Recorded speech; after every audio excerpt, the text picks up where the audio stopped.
జై కిసాన్, జై జవాన్, జై కిసాన్. ఈరోజు మెదక్ ఉమ్మడి జిల్లా భారతీయ జనతా పార్టీ రైతు సత్యాగ్రహ సభకి ఈ సభ అధ్యక్షులు బైలా సత్తన్న గారికి, అదేవిధంగా ముఖ్య అతిథిగా విచ్చేసినటువంటి వెంకటరెడ్డి గారికి, మెదక్ జిల్లా బీజేపీ అధ్యక్షులు వాల్దాస్ మల్లేష్ గౌడ్ అన్న గారికి, మాజీ జిల్లా అధ్యక్షుడు గడ్డం సీనన్న గారికి, అలాగే ఉమ్మడి మెదక్ జిల్లా నుంచి వివిధ బాధ్యతలు ఉన్నటువంటి రాష్ట్ర స్థాయి, జిల్లా స్థాయి నాయకులకి, మండలాధ్యక్షులకి, అలాగే కిసాన్ మోర్చా నాయకులందరికీ, బీజేపీ కార్యకర్తలందరికీ, రైతులకి నా యొక్క హృదయపూర్వక నమస్కారాలు తెలియజేసుకుంటున్నా. ఈ రైతు సత్యాగ్రహ దీక్ష అనేది చేపట్టడం అనేది కాంగ్రెస్ ప్రభుత్వానికి, అంతకుముందు ఉన్నటువంటి బీజేపీ ప్రభుత్వానికి చెప్పబెట్టు. ఎందుకంటే రైతు అనేవాడు దుక్కి దున్ని, నాడు పోసి, నీరు పెట్టి, పంట పండించి ఏదైతే ఆ పంటని కళ్ళాలకు తీసుకొస్తే తాలు పేరు మీద, తరుగు పేరు మీద వారిని మోసం చేసి కమిషన్ల కకృతి పడి రైతులను వివిధ రకాల నానా రకాలుగా ఇబ్బందులు పెట్టి వాళ్ళ ఉసురు పోసుకున్నటువంటి ప్రభుత్వాలు బీఆర్ఎస్ ప్రభుత్వం, ఇప్పుడు ఉన్నటువంటి కాంగ్రెస్ ప్రభుత్వం. మరి రైతు అనేవాడు ఆకాశం వైపు దీనంగా చూస్తాడు. ఎందుకంటే పంటలు ఎండిపోతుంటే వర్షం కురవాలని చెప్పేసి. ఆ రైతు అనేవాడే లేకుంటే మనకున్నటువంటి 5,000 మన నోట్లోకి పోయే పరిస్థితి ఉండదు.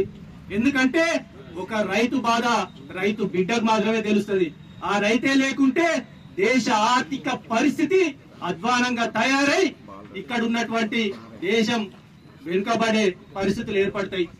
మరి అటువంటి రైతులకు ఇచ్చినటువంటి హామీలు బీఆర్ఎస్ ప్రభుత్వం సరిగా నెరవేర్చలేదు. మేము గద్దెనెక్కిన తర్వాత వాళ్ళు 1,00,000 రుణమాఫీ చేస్తే వాళ్ళు 1,00,000 చేయలేరు, రుణమాఫీ మోసం చేసిరు, మేము 2,00,000 చేస్తామని చెప్పేసి గద్దెనెక్కినటువంటి రేవంత్ రెడ్డి మరి 2,00,000 రుణమాఫీ ఏది, ఎంతమందికి చేసినాం అని చెప్పేసి ప్రతి రైతు కూడా అడుగుతున్నాడు.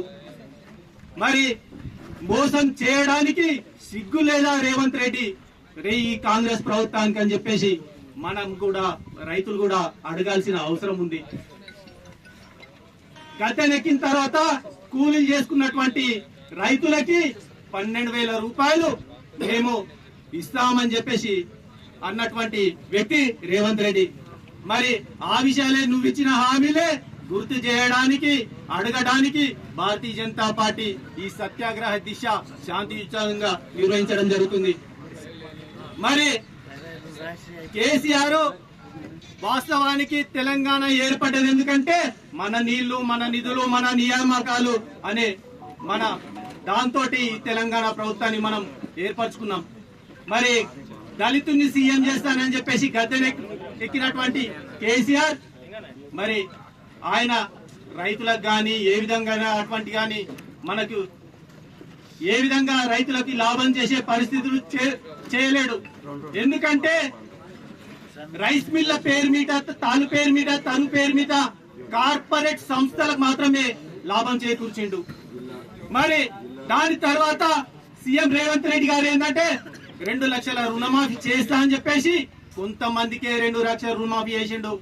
2,00,000 పైగా ఏదైతే రుణం ఉందో మీరు ఆ 2,00,000 పైన ఉన్న రుణం మీరు కట్టుకోండి, వెంటనే మీకు కూడా 2,00,000 వరకు రుణమాఫీ చేస్తా అంటే చాలా మంది రైతులు ఆ పైన ఉన్నటువంటి 1,00,000, 50,000, 30,000 కట్టి ఇప్పుడు రెడీగా ఉంటే నిన్న అసెంబ్లీలో ఏమంటున్నారు, ఈ 2,00,000 వరకే మేము చేసినాం అయిపోయింది అని చెప్పేసి చేతులు దులుపుకునే పరిస్థితి ఈ కాంగ్రెస్ ప్రభుత్వాన్ని.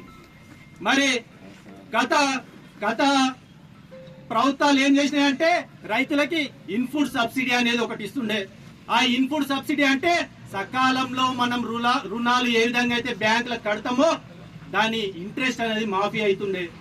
మరి గత బీఆర్ఎస్ ప్రభుత్వం ఇప్పుడు ఉన్నటువంటి కాంగ్రెస్ ప్రభుత్వంలో ఇన్పుట్ సబ్సిడీని ఎత్తేసింది. అంటే సకాలంలో మనం కట్టినా గానీ మన ఇంట్రెస్ట్ అనేది మాఫీ కాదు, అది మితికి పెరుగుతూనే ఉంటాయి.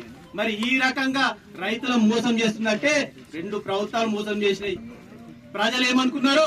బీఆర్ఎస్ ప్రభుత్వం ఎలా మోసం చేసింది, కాంగ్రెస్ పార్టీకి ఓటేస్తే ఏదైతే మనకి ఇచ్చినటువంటి రుణమాఫీ గాని, ఈ హామీలు గాని, కూలీలకు వచ్చే డబ్బులు గాని ఇవన్నీ మనకు వస్తాయని చెప్పేసి కాంగ్రెస్ ప్రభుత్వానికి ఓటేసారు. కానీ ఇప్పుడు కూడా అర్థమైంది ఏంటంటే కాంగ్రెస్ ప్రభుత్వం కూడా బీఆర్ఎస్ ప్రభుత్వం లాగానే మోసం చేయడానికి సిద్ధమైంది. బీఆర్ఎస్ ప్రభుత్వం ఏమో గుడిని అమ్ముతే ఈ గుడితో సహా గుడిలో లింగాన్ని అమ్ముకునే ప్రభుత్వం ఈ కాంగ్రెస్ ప్రభుత్వం, రేవంత్ రెడ్డి. ఇదన్నీ ప్రజలు కూడా మనం చెప్పాల్సిన అవసరం ఉన్నాయి. కాబట్టి మీరందరూ కూడా తెలుసుకోవాలి విషయాలు.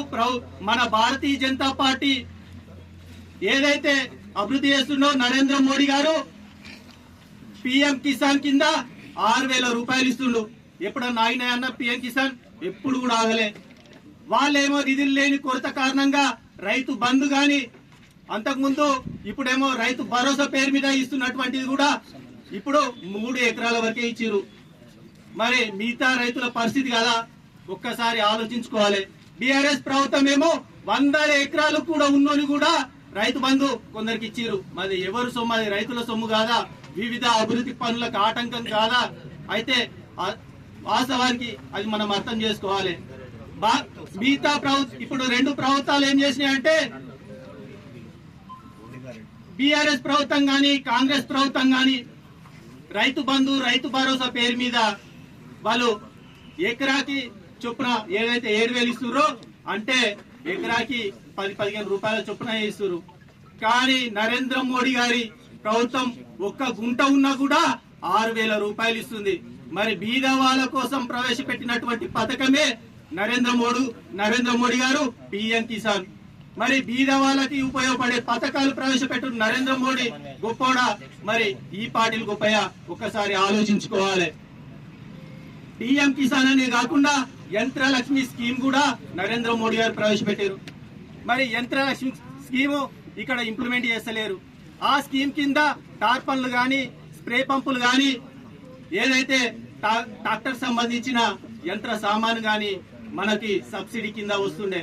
ఆ సబ్సిడీ రావాలంటే కేంద్ర ప్రభుత్వం నుంచి కొంత నిధులు, రాష్ట్ర ప్రభుత్వం నుంచి కొంత నిధులు అలా ఖర్చు పెడితేనే ఆ సబ్సిడీ అనేది ప్రతి ఒక్క ప్రజలకు అందుతుంది.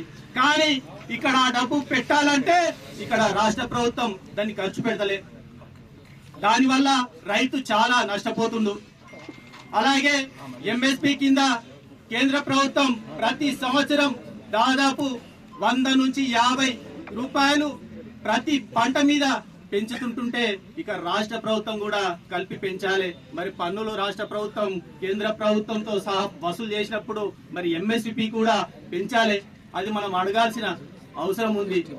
ఇలా చెప్పుకుంటూ పోతే ప్రతి ఒక్క విధంగా రైతులను అన్యాయం చేసింది బీఆర్ఎస్ పార్టీ, కాంగ్రెస్ పార్టీ. కాబట్టి మనం చెప్పాల్సిన అవసరం ఉంది. అలాగే రైతులకు సంబంధించినటువంటి గతంలో యూరియా కొరత ఉండే, బాగా యూరియా బ్లాకుల్ని అమ్ముకుంటుండే. అలా జరగద్దని చెప్పేసి నరేంద్ర మోడీ గారు ఏం చేసిరంటే యూరియా పైన వేపపూత ఊసిండు. బ్లాక్లకు అమ్మకుండా, దానికి వేరే విధంగా యూజ్ కాకుండా, వివిధ కంపెనీలు యూజ్ చేయకుండా ఆ వేపపూత వల్ల రైతులకి న్యాయం జరిగింది. యూరియా కొరత లేదు. గతంలో యూరియా కొరత వల్ల చెప్పులు పెట్టి లైన్లో పెట్టే పరిస్థితి ఉండే. కానీ ఇప్పుడు విరివిగా దొరుకుతుంది. అంతేకాకుండా ఈ తెలంగాణ రాష్ట్రంలో రామగుండంలో ఎరువుల ఫ్యాక్టరీ ఓపెన్ చేసింది నరేంద్ర మోడీ. మరి మన రైతుల పట్ల విశ్వాసం చూపిస్తుంది నరేంద్ర మోడీ గారు మాత్రమే. కాబట్టి ఇవన్నీ